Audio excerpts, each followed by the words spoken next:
Estamos aqui para dar voz ao povo. Em defesa dos cidadãos. Pela dignidade humana. Todos temos deveres, mas também todos temos direitos. Será que existe justiça? Isto é o povo a falar.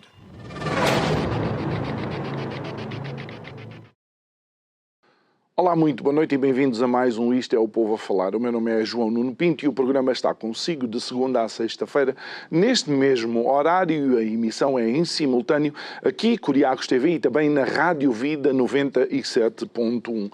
Recentemente, o resultado do Índice de Percepção da Corrupção de 2024 chegou a todos nós e, obviamente, não surpreende ninguém a queda. Talvez surpreenda a quantidade, ou por assim dizer, a dimensão da queda. Mas olhando para aquilo que tinham sido as últimas histórias das questões que roçam os casos de corrupção, entre outras situações, talvez não devemos ficar surpresos por estarmos lado a lado com o Ruanda. Para conversar connosco acerca disto, o vice-presidente da Frente Cívica, João Paulo Batalha. Boa noite, João Paulo. Muito obrigado.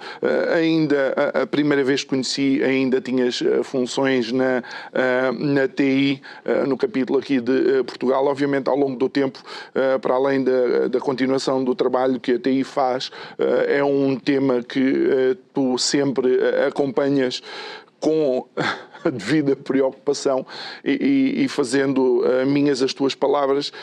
João, eu gostava de ir aí falar de coisas alegres, mas não me parece que a posição de Portugal este ano seja para grandes alegrias. João, as primeiras análises deste resultado não pode surpreender?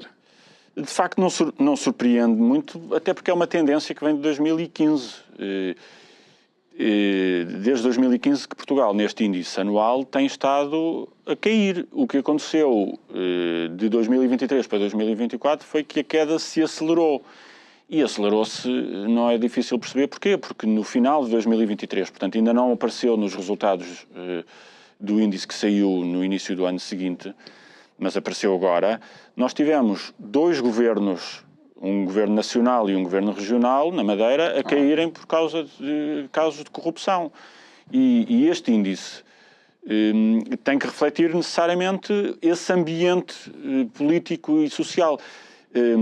E eu vi um festival de comentadores, de jornalistas, até o próprio Presidente da República, a desvalorizar este índice como um mero índice de percepções, como se fosse um índice feito por uma sondagem do Correio da Manhã, dessas que as pessoas, os políticos pelo menos, gostam de criticar. Mas este índice não é um índice de percepções dos cidadãos. Aliás, isso existe. A Comissão Europeia faz todos os anos um eurobarómetro, portanto uma sondagem aos cidadãos sobre vários temas, incluindo uma sondagem sobre corrupção.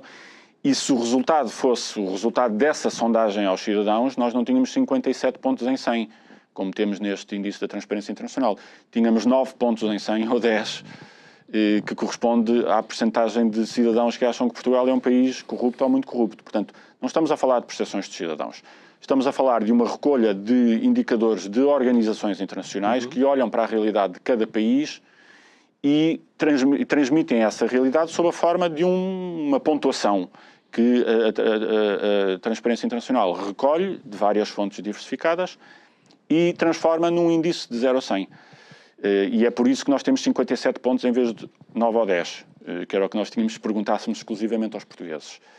E, portanto, vi imensas campanhas de desinformação objetiva, que pode ter como origem ignorância, que é o mais comum, ou mesmo má-fé, a dizer, isto são meras percepções, e vi até comentadores e jornalistas a mergulharem nas intrincâncias da metodologia deste índice para encontrarem supostas inconsistências, treslendo os indicadores, vendo coisas que não lá estão, e na verdade, quer dizer, isto, para quem queira verdadeiramente fazer esse trabalho e dar-se à amassada, está tudo no site da Transparência Internacional em Berlim. A metodologia, quais são as fontes utilizadas, que pontuação é que cada país tem em cada uma dessas fontes, como é que as fórmulas de cálculo do índice final, quer dizer, está lá tudo. Mas, não vale a pena inventarmos. João, já para quebrar um pouco esse mito ou essa tentativa de destruir a metodologia, muda de ano para ano ou é sempre a mesma? A metodologia é a mesma desde 2012. Então o que é que está a acontecer? Não estamos a melhorar independentemente de ser a mesma metodologia, não é? As falhas que o índice tiver, falhas, desonestidades, opacidades, o que lhe quiserem chamar. Nós não conseguimos existem. ultrapassar. Se existem, já existem desde 2012. E, na verdade, não existem. Quer dizer, sempre que nós queremos pegar numa realidade global, como é a corrupção, e transformá-la num índice global que avalia praticamente todos os países do mundo, obviamente estamos a fazer um trabalho de interpretação, há margens de subjetividade nisso, mas elas são compensadas como recorrendo ao máximo número de fontes possível para se compensarem umas às outras e retirando dessas observações um consenso traduzido numa escala. Que no fundo... Que não se altera de um ano para o Claro. outro. A escala, a metodologia não se altera. O que se altera é o resultado dos países tendo em conta o trabalho que fazem ou o que deixam de fazer. E esta avaliação da Transparência Internacional bate certo com os relatórios oficiais de organismos como a Comissão Europeia, OCDE. como o Conselho da Europa, que tem um grupo de Estados contra a corrupção especializado nisto e que são notícia recorrentemente as recomendações feitas ali, preto no branco, que nós não cumprimos, a OCDE, etc. Portanto, isto bate certo. A verdade é que esta avaliação, que agora foi criticada, até o Presidente da República veio dizer que eram percepções que não deviam ser desvalorizadas e, portanto, ao mesmo tempo diz que são meras percepções, como se fossem percepções tiradas do bolso. Portanto, está a desvalorizar e, ao mesmo tempo, a dizer para não desvalorizarmos. Toda a gente reagiu com uma ligeireza que trai, de facto, ou bastante ignorância sobre como isto é feito, ou muita má consciência, porque isto acontece precisamente não só no ano em que Portugal tem o pior resultado de sempre, como tem a pior queda de sempre de um ano para o outro. E, de facto, mesmo que as investigações que estão em curso e que fizeram cair o governo de António Costa e o governo regional da Madeira, ainda vamos demorar muitos anos a saber no que é que aquilo dá, e essa é parte do problema, mas realçam, seja lá como for, independentemente das responsabilidades criminais, que há um clima de informalidade em que as decisões são tomadas por critérios de proximidade, em que as leis são feitas ou os despachos são feitos em contacto direto com os beneficiários, como nestas questões dos licenciamentos, dos data centers, etc., que estavam na Operação Influencer, mesmo que não se venha a conseguir provar uma ligação entre isso e os 75.800 euros que o chefe de gabinete António Costa tinha escondidos nas estantes, isto mostra em que país vivemos. E essa realidade que os portugueses já interiorizaram é agora cada vez mais inegável mesmo para quem nos olha de fora. E é isso que este índice que de alguma forma o índice também é uma análise aos riscos por falta da implementação das políticas corretas e da forma de governance correta, aos riscos que os países têm de que casos de corrupção aconteçam também? Claro que sim, exatamente porque os peritos que compõem as observações que depois são traduzidas neste índice olham não para os casos concretos, claro, mas para as estruturas do país e para a sua evolução. E, portanto, é provavelmente por isso que, de forma até surpreendente, inclusive para mim, nós estamos a par, com a mesma pontuação e no mesmo lugar, que o Botsuana e o Ruanda. O Botsuana até é um dos países mais desenvolvidos de África. O Ruanda teve numa situação brutalmente traumática, claro, com a guerra civil e com o genocídio, e na reconstrução está a fazer os esforços para ter sistemas de governança a funcionar e progredir. Portanto, até, objetivamente, podem ser países até com níveis de corrupção, nomeadamente de funcionários, maiores do que Portugal, mas como estão a fazer um trabalho, ainda para mais no seu contexto, na sua geografia, de qualificação, estão a par de Portugal. Da mesma forma que Cabo Verde, com o qual nós sempre tivemos com Cabo Verde, como com as outras ex-colónias, uma relação muito paternalista, já o ano passado nos passou à frente e este ano à nossa frente está, exatamente porque o que se olha é as grandes tendências e se os países estão ou não estão a fazer um bom trabalho para controlar a sua corrupção. E Portugal não está a fazer esse bom trabalho. Isso parece-me absolutamente indesmentível. Olha, João, alguns dos principais fatores que a TI aponta é a falta de eficácia de combate à corrupção, o funcionamento das instituições públicas e, acima de tudo, a dificuldade de aplicação da lei. Várias vezes aqui tens mencionado, e outros convidados em outras áreas, que Portugal não lhe falta lei. Até tem leis muito bem escritas. A aplicação é que é um verdadeiro desastre. A aplicação é um desastre porque não há vontade verdadeiramente de aplicar a lei e sempre que há algum problema, em vez de olharmos para as leis que temos e porque é que elas não estão a ser aplicadas, e onde é que as instituições, que vamos tendo também uma profusão de instituições, inspeções gerais, para além do Ministério Público, obviamente, o Mecanismo Nacional Anticorrupção, uma entidade para a transparência, uma entidade para fiscalizar as contas dos partidos, vamos multiplicando estas coisas todas, e quando tudo corre mal, qual é o impulso? É fazer mais leis. Aliás, esta quinta-feira, precisamente, em que as pessoas nos estão a ver e a ouvir, nós estamos a gravar antes, mas foi discutido, ou terá sido discutido à altura em que isto for para o ar, um grande pacote de anticorrupção do Chega, que propôs na Assembleia da República. Eu até digo com algum humor, mas acho que de forma justa, que estas medidas de anticorrupção, 5 ou 6, acho eu, ou até mais, não tenho o número de cor, várias propostas, consagram o Chega como um partido do sistema. Porque o que é que aconteceu agora? O Chega viu-se envolvido em vários casos de suspeitas sobre a idoneidade e a ética dos seus membros e eleitos. Em reação, apresenta um grande pacote anticorrupção para dizer que está a fazer alguma coisa. Isto é o que nós andamos a fazer há 30 anos com o PS e o PSD. E agora uma moção de censura que veio a calhar e que o Primeiro-Ministro generosamente lhe facilitou com um caso que envolve o próprio Primeiro-Ministro e a família. Mas esta lógica de não pormos as coisas a funcionar e depois, quando somos apanhados em falso, irmos a correr por pôr leis, é a lógica que nós temos há 30 anos. PS, PSD sempre o fizeram, o Chega está a estrear-se, mas é mais do mesmo.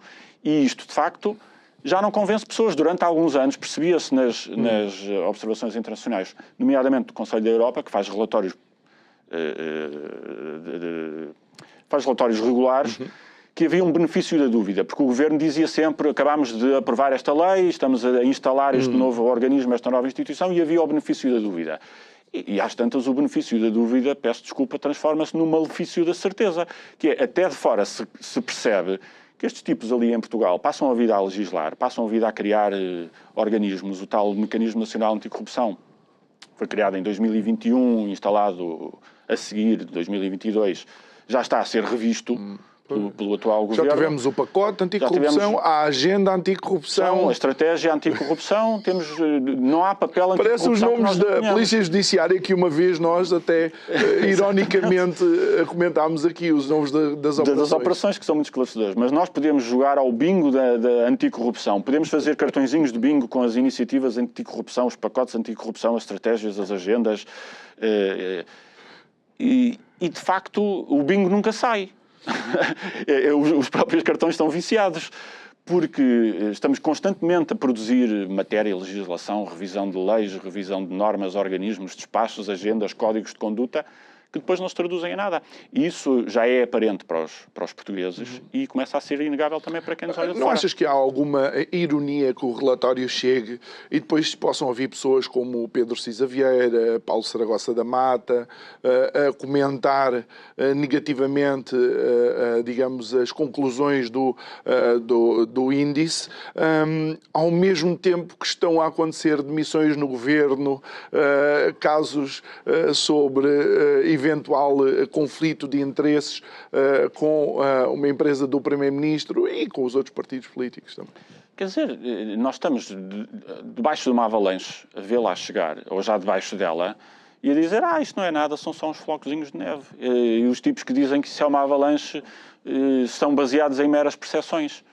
E também não é por acaso, quer dizer, eu ouvi Pedro Cisa Vieira, num podcast do Expresso e da SIC, a ir com algum detalhe à metodologia do índice de percepções de corrupção, para dizer coisas que ele ou não percebeu o que leu quando olhou para a metodologia, ou percebeu e está a ver se se nos engana, porque disse coisas que autenticamente não são verdade. Disse que o índice sobre Portugal era feito só com base em 3 indicadores que ninguém dizia quais são.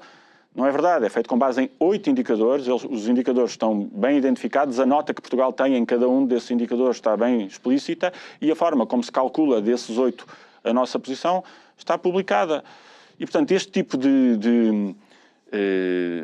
com comentários doutorais de pessoas que dizem eu conheço bem isto não é assim tão bom, vindo sempre de pessoas como Pedro Cisa Vieira, que foi um ministro da Economia sempre com o pé nos negócios, que tinha empresas também na área imobiliária, com a esposa, que era ao mesmo tempo lobista do setor hoteleiro, quando ele era Ministro da Economia, e que agora também está na Advocacia de Negócios, ou como Paulo Saragossa da Mata, que é um dos advogados penais mais envolvidos na defesa de grandes arguídos em grandes processos de corrupção, não são propriamente uma crítica tranquilizadora, ou seja, eles, sobretudo quando depois dizem coisas que são objetivamente verificavelmente falsas. Eles questionam as fontes, sendo eles também fontes questionáveis.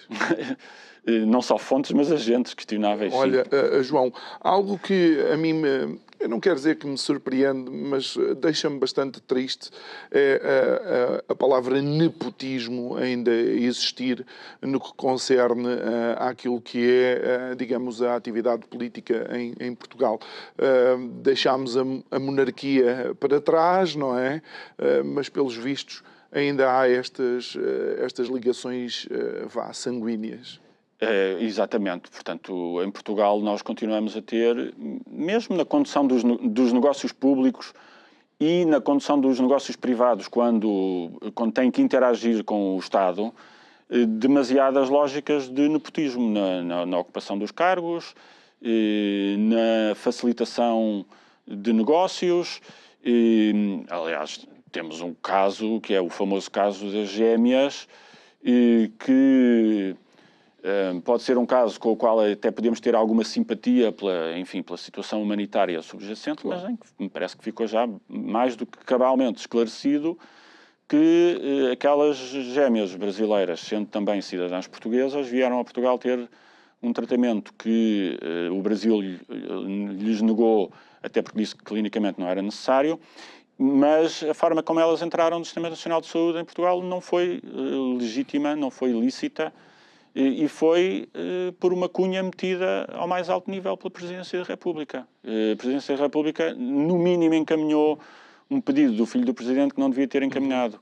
E como estas lógicas depois estão imiscuídas na nossa forma de pensar, basta vir um e-mail da Presidência da República para toda a gente se pôr em sentido. No Governo, com o Secretário de Estado, no Hospital, porque vem depois quer do Secretário de Estado diretamente, quer da Presidência indiretamente, e as portas abrem-se todas. E portanto, nós somos um país demasiado permeável. Ainda há pouco falávamos de Cisa Vieira. Cisa Vieira que chegou a ter a mulher e a filha no Governo, não estou enganado, ou esse é outro? Esse é Vieira da Silva. Vieira da Silva. Não a mulher, mas a filha. Foram colegas no Conselho de Ministros com Mariana Vieira da Silva. Então... Até exatamente a pressão do famoso Family Gate ter exigido um bocadinho de afastamento. E, obviamente, e mais uma vez, não estamos a colocar nenhum tipo de atividade corruptiva nessas pessoas, mas estamos a falar de nepotismo quando olhamos para o presidente do PS, Carlos César, e vemos praticamente um feudo açoriano da família de Carlos César. Sim, que aí tem uma componente de nomeações diretas do Governo Regional quando ele lá esteve, de familiares, que é porque obviamente problemática. Favoritismo. Evidentemente. E tem outra componente que é, digamos, mais cultural, que é má na mesma, que é o próprio filho de Carlos César também é hoje deputado. E, portanto, há uma lógica dinástica, muitas vezes, no exercício de cargos públicos, que mostra, em parte, que os partidos políticos têm enormes dificuldades de recrutamento. Mesmo, aliás, isto é claríssimo também no caso do Chega, que é um partido que cresce muito rapidamente, com um discurso antissistema, mas que ele próprio tem muita dificuldade em encontrar bons quadros políticos, porque os partidos em Portugal estão demasiado fechados à sociedade, e a sociedade também vê os partidos com cada vez mais desconfiança, e, portanto, muitas vezes, de facto, parece que não há mesmo mais ninguém para pôr nos cargos, porque os partidos não confiam na sociedade civil o suficiente para se abrirem, e a sociedade civil e os cidadãos em geral também confiam cada vez menos nos partidos e, portanto, enfim, nunca estive numa posição de convidar gente para cargos no governo, mas eu assumo que seja verdade que é cada vez mais difícil um primeiro-ministro ter respostas positivas quando convida alguém para o governo, porque há muita gente que não se quer meter nisso. E não é porque ganham pouco ou porque são sujeitos a um escrutínio injusto, é porque as funções do Estado são governadas cada vez mais em circuito fechado e em lógicas de aparelho que, de facto, não agradam a quem não esteja nessa vida. Olha, João, mais uma vez, e a mim me parecia que continua a parecer ao longo destes anos que devia ser algo que deveria merecer uma atenção muito particular. O financiamento partidário pouco transparente continua a ser uma das lacunas em Portugal. Continua claramente, e nós vemos isso até em coisas comezinhas, como o trabalho da entidade que existe especificamente, só tem esse fim de fiscalizar as contas dos partidos políticos, estar constantemente a correr atrás do prejuízo para não deixar irregularidades contabilísticas prescreverem. E no ano em que nós vamos ter umas eleições autárquicas no final do ano e depois eleições presidenciais no início do ano que vem, as pessoas provavelmente não têm a noção de que as contas de campanha das eleições autárquicas anteriores e das eleições presidenciais anteriores não estão fechadas ainda. Ou seja, a verificação das contas ainda não está fechada, demoram anos a fechar. Quando o objetivo de termos entidades a fiscalizar as contas de campanha não é só garantir que a contabilidade está toda certinha e as faturas batem certo. Isso é um trabalho para um contabilista. É garantir que as nossas campanhas não estão a ser poluídas com financiamento ilegal. Ora, se nós demoramos 4 anos a verificar coisas de contabilidade corrente, como é que querem que nós fiscalizemos se há dinheiro sujo ou não há dinheiro sujo nas campanhas eleitorais? Não só não temos essa segurança, como, mesmo na investigação de casos de corrupção, onde há suspeitas de financiamento ilegal de partidos, como não temos um sistema de supervisão sobre as contas partidárias minimamente funcional, nem sequer conseguimos trazer essa componente para as investigações criminais. Foi agora, recentemente, deduzida a acusação da famosa Operação Tutti Frutti, que é aquele caso em que juntas de freguesia e a Câmara de Lisboa são suspeitas de terem canalizado avanças, contratos, subsídios, cargos para gente com ligações políticas para benefício de empresas e de responsáveis políticos. Isso é um caso igualzinho em quase tudo a um famoso caso do Gürtel que aconteceu em Espanha há uns anos e em que houve condenação, entre outros crimes, pelo financiamento ilegal dos partidos, porque nestas lógicas, quando um cacique partidário, que é ao mesmo tempo presidente de junta, membro da Assembleia Municipal, vereador, consegue encaminhar um contrato ou um subsídio ou um emprego para determinada pessoa ou empresa, muitas vezes, isso foi o que aconteceu no caso de Espanha, há uma comissão que vai para o próprio partido, que é isso que explica que estas pessoas que já estavam sob suspeita há anos fossem reconduzidas nas suas candidaturas autárquicas, fossem postos nas listas de deputados, porque são pessoas que dominam a máquina do partido. São pessoas que, quando há eleições para a Conselhia ou para a Distrital, mobilizam centenas de votos de eleitores que estão inscritos no partido, que nem sequer têm as cotas em dia, mas de um dia para o outro as cotas aparecem pagas, sabe-se lá como, e há alguém a organizar e a pagar carrinhas e autocarros para levar e trazer as pessoas para irem votar. Há uma máquina partidária que custa imenso dinheiro e não conseguimos vislumbrar onde está esse dinheiro nas contas mais ou menos espartanas oficiais dos partidos, mas ele circula.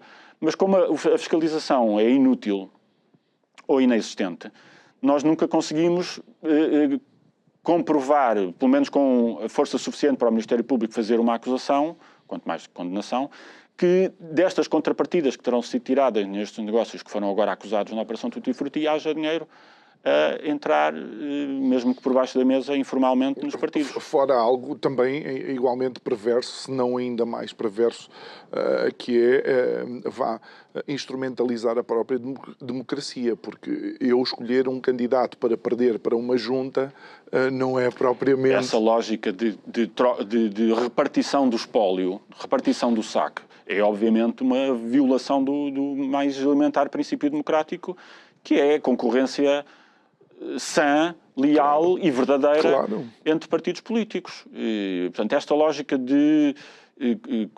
há uma expressão que eu agora não me lembro de cor, mas que foi apanhada nas escutas, vamos candidatar mortos ou nabos ou qualquer coisa do género, para não fazer sombra, para que as juntas de freguesia possam ser mais ou menos equitativamente distribuídas, é uma coisa absolutamente tóxica, como é evidente. Muito bem. Olha, João Paulo, nós vamos aproveitar este momento, vamos até à rúbrica de Direitos do Consumidor, depois regressamos para continuar a conversar com o Vice-Presidente da Frente Cívica, o João Paulo Batalha. Até já.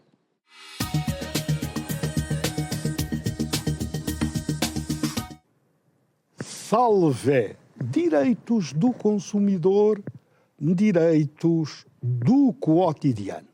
É preciso saber para se proteger. A propósito de veículos usados, há uma curiosa e bem fundamentada decisão de Ana Maria Boulahou, da Relação de Lisboa de 2002, curiosamente de 2 de maio de 2002. O consumidor a quem tiver sido vendido um veículo automóvel usado defeituoso poderá exigir a redução do preço ou até a extinção do contrato, independentemente de culpa do vendedor. Seja qual for a reparação do valor, ou por outra, o valor da reparação, o vendedor terá de a suportar na íntegra, ainda que seja superior ao preço que recebeu do comprador, como uma espécie de castigo por pôr carros a cair de podres, a circular com os perigos que daí advêm, quer para o comprador, quer para terceiros. As soluções, ao tempo, podiam ser estas. Hoje são outras. Tanto o vendedor como o produtor pode recusar repor a conformidade dos bens se a reparação ou a substituição forem impossíveis ou impuserem custos desproporcionados, tendo em conta as circunstâncias, incluindo o valor que as coisas teriam, não for a desconformidade. A importância da desconformidade e a possibilidade de recurso ao meio de reposição de conformidade alternativa sem inconvenientes significativos para o consumidor. O consumidor pode escolher ainda, nestas circunstâncias, entre a redução proporcional do preço ou a extinção do contrato. Pode pôr, uma vez que não tem hipótese nem de reparação, nem de substituição, a pôr termo ao contrato com a devolução da coisa, neste caso do veículo, e a restituição do preço. Mas a restituição do preço na íntegra é indispensável que se não perca de vista este princípio. A restituição é de todo o preço a que acrescem eventualmente os custos da devolução que o consumidor tiver suportado.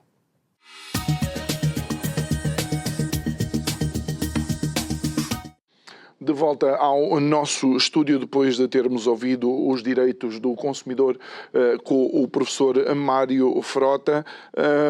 João, professor Mário Frota, que vai ser homenageado precisamente por você. Exatamente. É uma boa coincidência. Aliás, começámos o programa a dizer que quando eu cá venho não temos muita ocasião de falar de coisas alegres. Bom, aqui está uma. O professor Mário Frota, que, enfim, toda a gente conhece e reconhece, para além do seu trabalho como não só defensor dos direitos dos consumidores, mas impulsionador do próprio direito do consumo em Portugal, no Brasil, em vários países,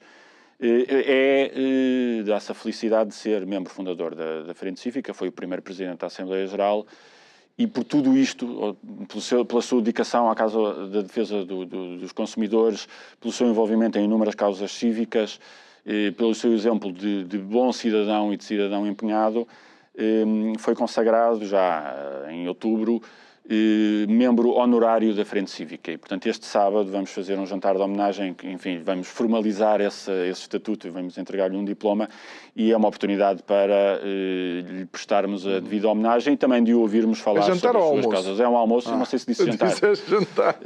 Estou com fome. Com certeza haverá jantar, mas no jantar já não é homenagem. Sim.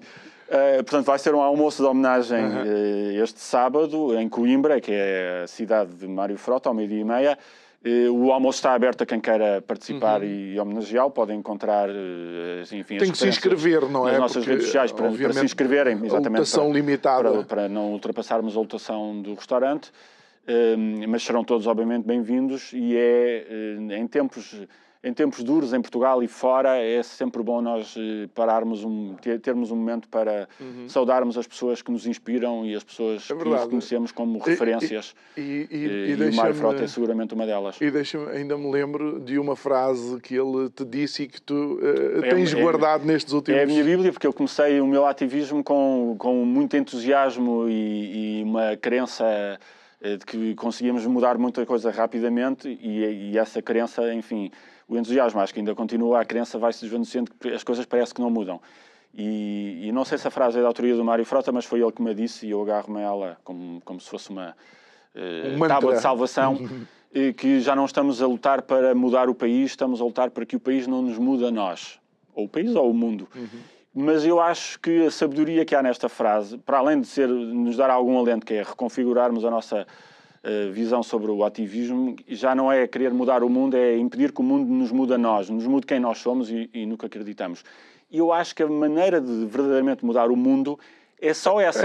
É impedir que o mundo nos mude a nós. E se eu impedir que o mundo me mude a mim e tu fizeres o mesmo e todas as pessoas fizerem o mesmo, ou seja, essencialmente se nós não nos vergarmos à pancada que a vida nos dá, é isso que muda o mundo. Olha, e tem que ser de facto a 22 de fevereiro, porque ele em março vai para o Brasil e vai andar lá de um lado para o outro, em universidades, em conferências, a apresentar livros. É uma coisa absolutamente aqui em Portugal, enfim, costuma-se dizer-se que santos da casa não fazem milagres, e aqui em Portugal nós não temos a noção da importância que o professor Mário Frota teve no desenvolvimento do direito do consumo. Aqui em Portugal, enfim, as pessoas que acompanham minimamente essas questões, ou que veem o vosso programa, percebem e reconhecem, mas ele teve um papel igualmente determinante no Brasil, na evolução, exatamente, não só na evolução desta disciplina do direito do consumidor, mas depois na efetivação dos direitos que são legislados. E num país, e o Brasil também tem esse problema,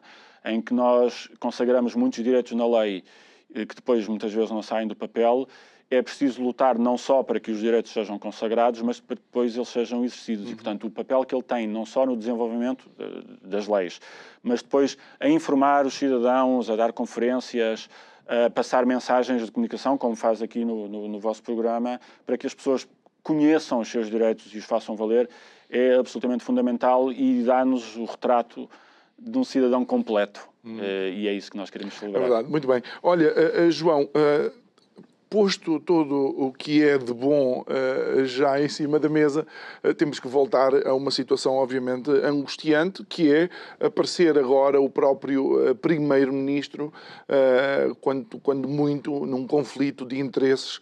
Como é que tens analisado essa situação? E sei, porque olha para as tuas redes sociais, que também foste encontrar, por assim dizer, mais uma situação com o antigo Ministro da Saúde, Manuel Pizarro, que é candidato ou irá ser candidato? Ou não sei se já foi anunciado, mas é anunciado como candidato à Câmara do Porto.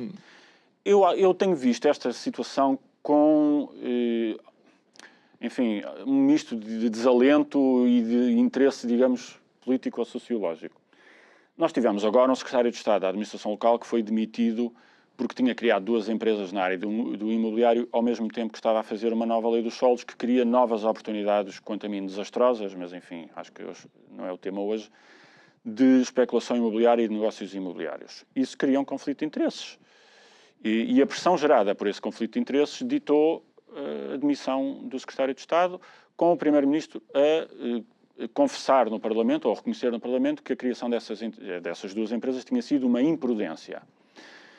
Mas, de facto, o Primeiro-Ministro tinha sido muito reservado a comentar o assunto e continua a ser, mesmo antes e depois da demissão de Hernani Dias. E agora percebemos que parte dessa reserva e desse pudor se devia ao facto do próprio Primeiro-Ministro estar numa situação semelhante. Quais são as diferenças? O Primeiro-Ministro não criou a sua empresa depois de estar no governo, a empresa já existia, ele tinha passado a cota da empresa e a gerência à sua esposa e aos filhos, mas é uma empresa familiar, a acionista maioritária com 70% é a sua mulher com quem ele está casado em comunhão de adquiridos, portanto ele tem um interesse direto, o bem-estar da empresa, o valor da empresa repercute-se diretamente na vida e no património do Primeiro-Ministro. E a outra grande diferença é que um secretário de Estado é mais descartável do que um Primeiro-Ministro. E, portanto, a situação tem imensas semelhanças. Aliás, no caso da ligação com a lei dos solos e da questão das atividades imobiliárias da empresa, a empresa era inicialmente uma empresa de consultoria. Ela alterou o seu objeto social para trabalhar com imobiliários já depois, aliás, logo a seguir, Luís Montenegro entrar no governo. E, portanto, há aqui um problema, é que o Governo está a criar uma nova política de solos que cria oportunidades de negócio para empresas imobiliárias e a família do Primeiro-Ministro, e o Primeiro-Ministro indiretamente, tem uma empresa imobiliária. A situação é igual, na substância é igual à de Hernani Dias. Só que vimos muitas das mesmas pessoas a comentar com muito mais pudor a situação do Primeiro-Ministro e a querer que este assunto morra, porque, obviamente, o custo, digamos assim, de nos descartarmos de um secretário de Estado é muito menor do que o custo de nos descartarmos de um primeiro-ministro que implica a queda do governo. E, portanto, nós estamos a discutir e a avaliar esta questão em função das pessoas, dos indivíduos e dos custos políticos e não da questão ética. E o governo tem um código de conduta que diz, especificamente, vou ser rápido, o artigo 6º, dizer que se consideram que existe um conflito de interesses quando os membros do governo se encontram numa situação em virtude da qual se possa, com razoabilidade, duvidar seriamente da imparcialidade da sua conduta. Quando o governo está a criar novos enquadramentos para o setor imobiliário e o Primeiro-Ministro tem indiretamente interesse numa empresa imobiliária, eu acho que é razoável duvidar da imparcialidade. E depois, para além do negócio imobiliário, a empresa é uma consultora de gestão e de consultoria em várias áreas de gestão, de direito, etc. O que significa que, em abstrato, um empresário que queira ser simpático para o Primeiro-Ministro consegue contratar esta empresa para fazer uma consultoria da qual nós podemos nunca vir a saber, porque não temos acesso aos contratos específicos da empresa, uma consultoria muito bem paga para fazer um trabalho pouco escrutinável ou nada escrutinável e que, de repente, passa uma boa maquia de dinheiro para a esfera íntima do Primeiro-Ministro. Ora, eu posso dizer, eu acho que Luís Montenegro não anda na vida para fazer esse tipo de negócios, que é um tipo sério. E o cidadão do lado pode concordar, e a maioria dos portugueses pode concordar, mas nós não temos nenhuma garantia institucional disso. Mas, e João, o que conta são estas garantias institucionais. Indo ao caso de Manuel Pizarro. Quando Manuel Pizarro foi feito Ministro da Saúde no anterior governo, em 2022, percebeu-se que ele também tinha uma empresa de consultoria, da qual, aliás, era gerente. E o ser gerente já cria uma incompatibilidade legal clara. E ele resolveu o assunto não só saindo de gerente, porque era uma empresa de consultoria na saúde, que era a área que ele ia ser Ministro, mas extinguiu a empresa. Foi tarde e a más horas, foi depois de ter cometido uma ilegalidade a que toda a gente fechou os olhos, mas fechou a empresa. E, portanto, o que é que isto nos diz? Que estes problemas de conflitos de interesses são recorrentes, como nós infelizmente constatamos que são, estão sempre a acontecer, que os mecanismos que deviam preveni-los não os previnem, nomeadamente as obrigações de registro numa entidade para a transparência que demorou muito a sair do papel, depois não servem de nada. O próprio Hernani Dias tinha dito que tinha tido licença, digamos assim, parecer dessa entidade para a transparência, que tinha dito que não havia problema em criar as empresas. A mesma entidade veio logo a seguir dizer que não tinha dito nada disso. E, portanto, estas entidades nem sequer servem para proteger os próprios políticos de problemas, aconselhá-los. Mas e depois, quando as coisas são... Mandou um e-mail, disse de boca, cruzaram-se, ele e a entidade cruzaram-se, é uma entidade, é uma coisa etérea. É uma coisa... Foi não há e-mails, não há mensagens. Não, aparentemente foi por telefonema, que a entidade diz que nem sequer o telefonema aconteceu, não há registro nenhum, é um disco disso. Portanto, nem para isso serve, para fazer verdadeiro aconselhamento de riscos. E depois, quando as coisas são expostas... vai no achismo. Cada um acha que que está bem, outra acha que está mal. O mesmo Código de Conduta, que tem esta definição de conflito de interesses, também obriga, logo no artigo seguinte, o artigo 7, a qualquer membro do Governo que se encontre perante um conflito de interesses atual ou potencial, ou seja, basta estar numa posição em que a qualquer momento pode acontecer um negócio imobiliário que conflitua com a política pública ou uma consultoria que não é escrutinável. Ou seja, não tem que estar a acontecer neste momento um conflito de interesses atual ou potencial, palavras do Governo no seu Código de Conduta, deve tomar imediatamente as medidas necessárias para evitar, sanar ou fazer cessar esse conflito. Isto aqui é uma receita, neste caso, para fazer Luís Montenegro o que fez Manuel Pizarro, mesmo tarde e a más horas, há 2 anos, ou há 2 anos e tal, que é extinguir a empresa. Não faz, olha, ou não quis fazer, ou pelo menos no momento em que estamos a falar, continua a dizer que não há problema nenhum, e nós temos que cruzar os braços e dizer, bom, à partida Luís Montenegro será sério e não vai usar a empresa para roubar. Mas uma das coisas que tu disseste, preocupa-me só pelo seguinte. Tu dizes que, eventualmente, a empresa de Montenegro alterou o objeto social para poder... depois mas eu sei que, por exemplo, existem já há muitos anos leis contra o inside trading.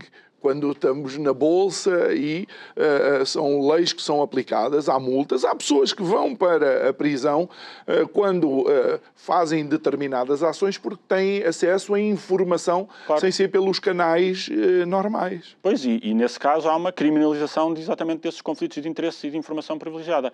Só que essas leis, também existem em Portugal, só se aplicam a empresas que estão cotadas na bolsa. Esta empresa da família de Luís Montenegro só está cotada em casa de Luís Montenegro, e, portanto, essa legislação não se aplica. Mas, obviamente, o risco está lá.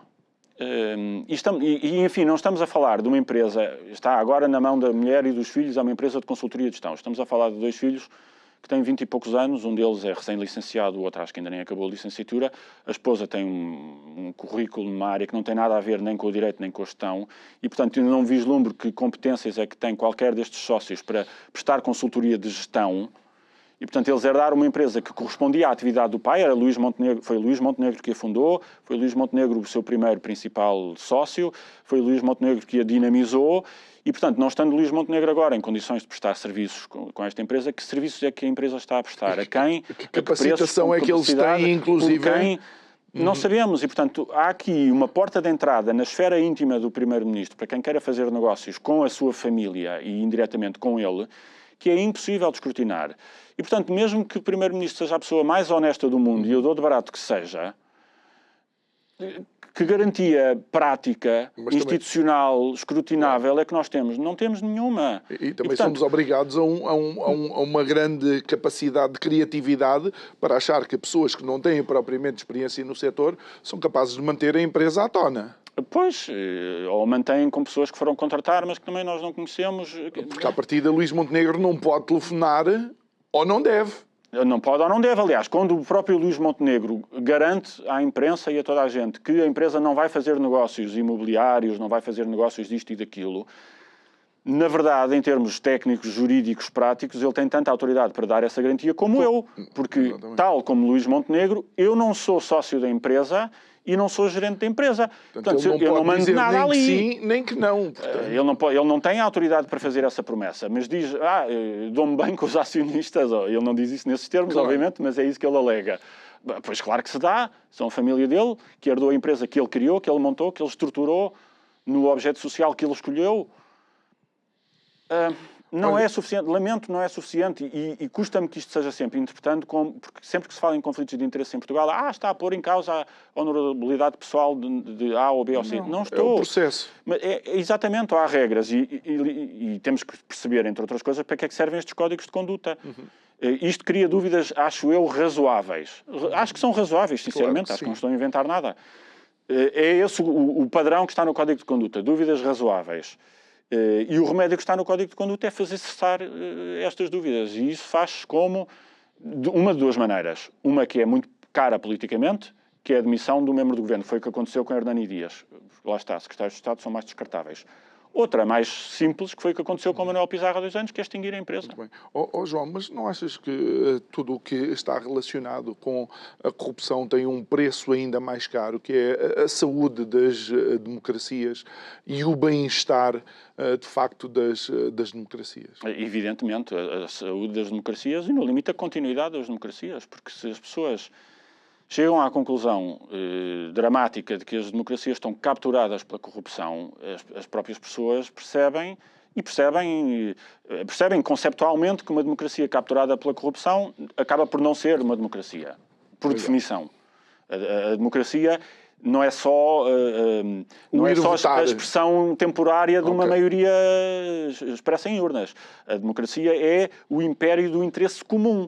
Se esse interesse comum está capturado pelos interesses particulares da corrupção, deixa de ser uma democracia. Portanto, as pessoas entendem isto conceptualmente e entendem isto na vida cotidiana, na degradação dos serviços públicos, no empobrecimento do país. Quando Portugal desce nos índices de corrupção, isso reflete, até porque várias das fontes que são usadas para fazer estes índices são fontes de desempenho económico e de ambiente de negócios, que não é um país onde se possa investir, onde se possa criar emprego, porque depois as pessoas ensarilham-se nos processos de licenciamento e é preciso meter uma cunha ou ter um amigo ou contratar um advogado bem relacionado.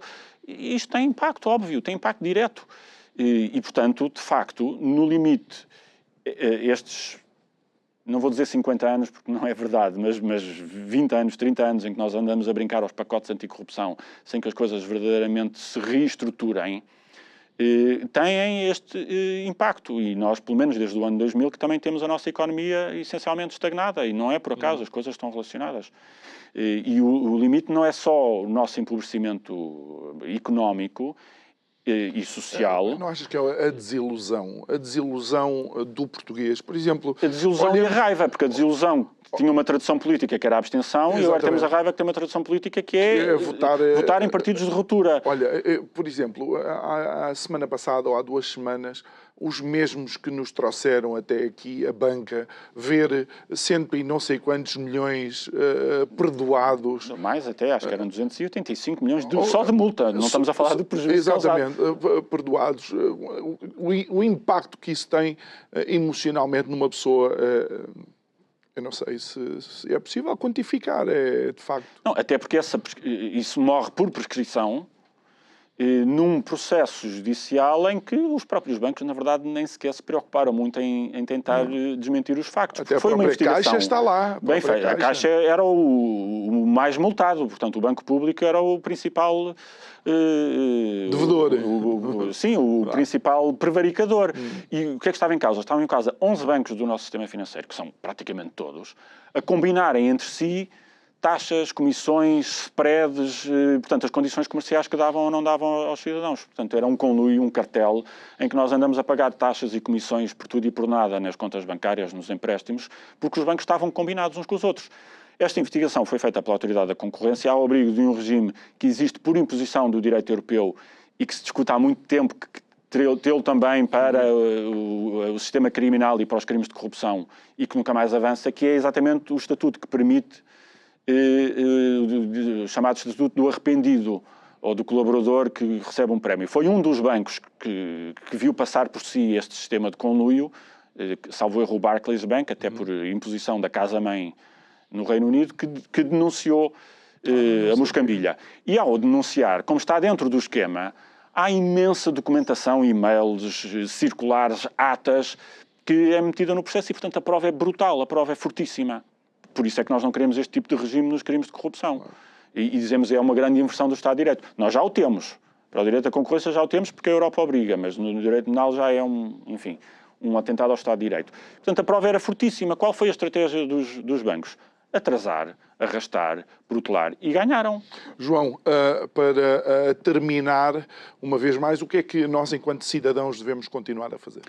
Eu acho que os cidadãos continuam à procura, e eu percebo, de soluções fáceis, que é votar em qualquer coisa diferente. Eu não sou contra votar em qualquer coisa diferente, mas o que nós começamos a ver é que as diferenças começam a assemelhar-se muito ao que já lá está. Quando nós vemos o Chega também ser apanhado em escândalos e a propor mais pacotes anticorrupção, enfim, nós temos que nos empenhar mais, temos que ser democratas ativos, não apenas eleitores. Temos que escrutinar, e hoje, este ano é ano de eleições autárquicas, temos que ir para o terreno, fiscalizar a gestão da coisa pública no nosso bairro, na nossa freguesia, na nossa Câmara. Até porque pagamos quando corre bem e pagamos quando corre mal. João Paulo Batalha, vice-presidente da Frente Cívica, muito obrigado. Obrigado, e que corra tudo bem na homenagem ao professor Mário Frota. Obrigado a si que nos acompanhou. Já sabe que amanhã vamos estar de volta para mais um programa que vai ser em simultâneo aqui e também na Rádio Vida. Boa noite, até amanhã.